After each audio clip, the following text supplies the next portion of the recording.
Bibigyang parangal sa second Pacquiao Elorde Awards Night ang ilang mga atletang nagbigay ng karangalan sa loob at labas ng bansa. Narito ang report ni teammate Jamaica Bayaka.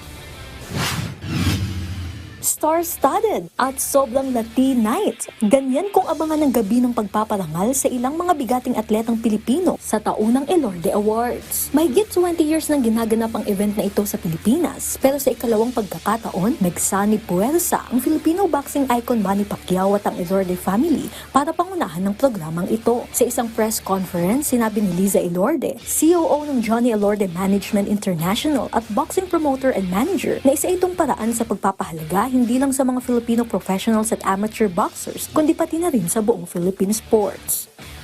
I think it's something for them because yung ginawa nila was recognized and in front of all the boxers, the promoters and everything.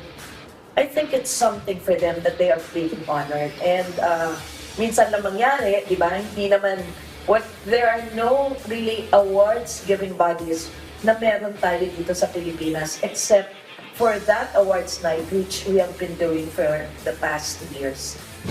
Ilan sa mga major awards sa igagawad sa 70 awardees ay ang Best Manager, Best Trainer, Boxer of the Year at Fighter of the Year award. Bibigyan naman ng special award ang two-time Olympic gold medalist na si Carlos Yulo bilang Sports Hero Awardee. Ilan din sa aakyat ng stage ay sina Paris bronze medalist Nesty Petesio at Ira Villegas. Bukod sa kanila, marami pang atleta at professionals ang magniningning sa awarding ceremony.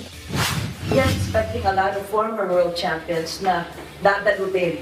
Kasi it's a gathering nga of all the champions from the past and the present here in the Philippines. Bago ang gabi ng parangal, magkakaroon naman muna ng boxing face-off sa blow-by-blow event sa hapon na gaganapin din sa March 20 sa Okada, Manila. Jamaica Bayaka para sa atletang Pilipino, para sa bagong Pilipinas.